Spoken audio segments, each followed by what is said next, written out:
This is Sony RX1R Mark III, and you probably heard a lot of stuff about this camera.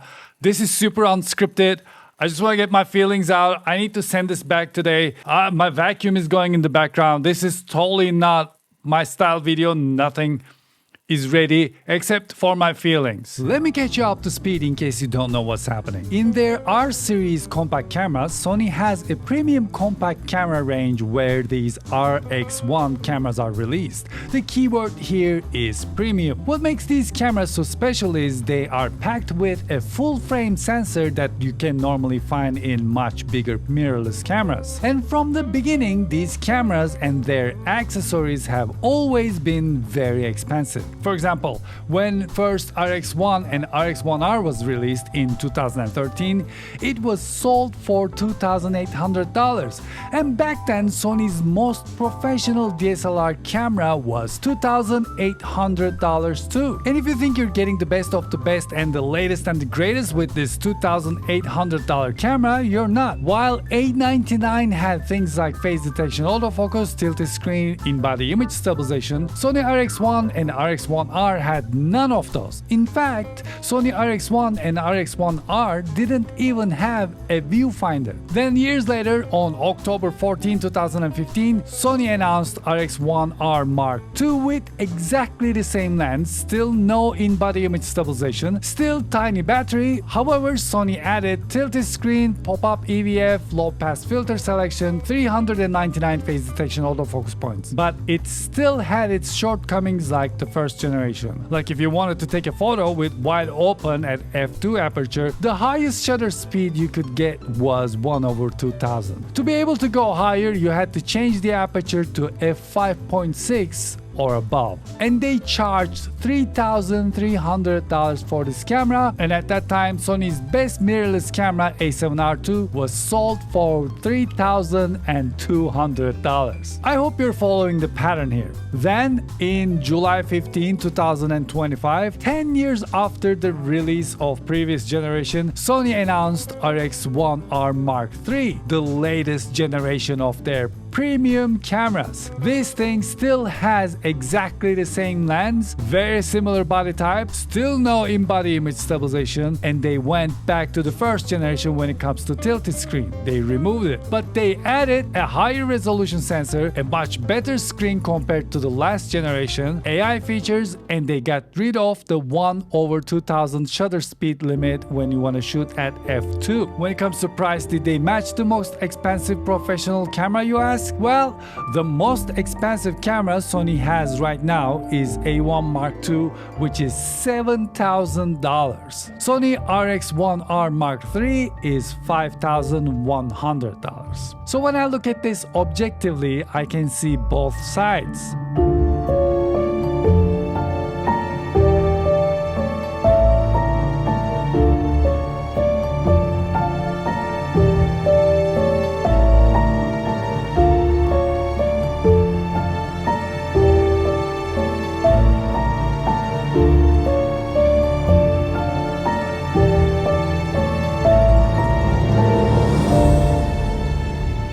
There's a lot of noise from spec readers.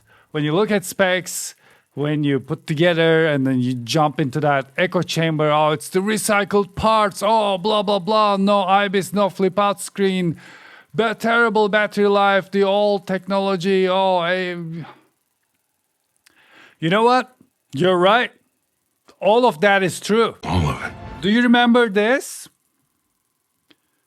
Do you remember how Sony was when they were making these cameras back in the day? This is the same mentality. This is the same old camera. But imagine it's trying to be the hip guy. How do you do, fellow kids? What? Some things are working, some things are not working. Especially with the price point $5,100. I've been using this camera. Listen to me.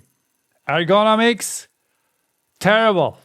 Terrible. First of all, my finger is not touching the part that is grippy. It's sitting here, and after a while this starts hurting. The grip here is okay. By the way, if you see in the oh, the thumb grip is so expensive. Have you seen the previous one? It was always expensive. This is a jewelry for people who can afford. This is a statement. Or maybe there's an insane reason why this thumb grip is $300. This dial here that changes the shutter speed is off. It's not calibrated properly. So you can't, I don't know if you can see this. I don't know if it's doing it.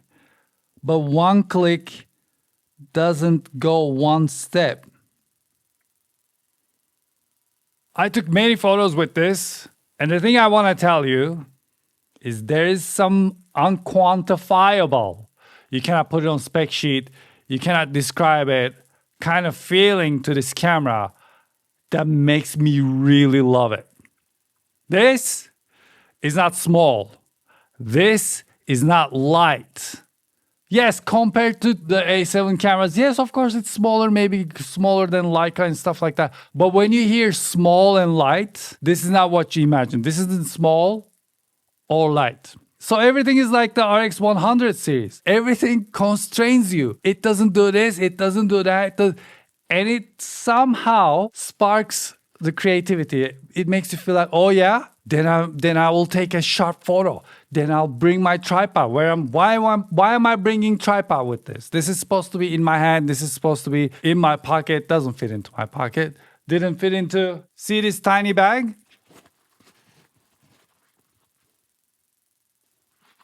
Now, every complaint you heard about this camera is true.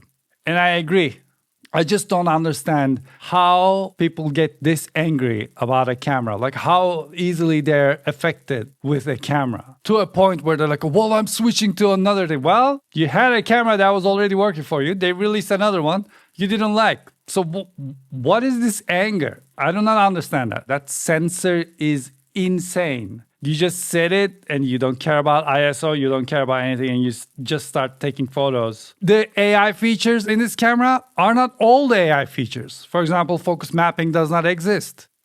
Some of the things do not exist on this camera that other cameras with the AI features have. Is the lens slow? It is slow. It is, of course, not as fast as the XD lenses.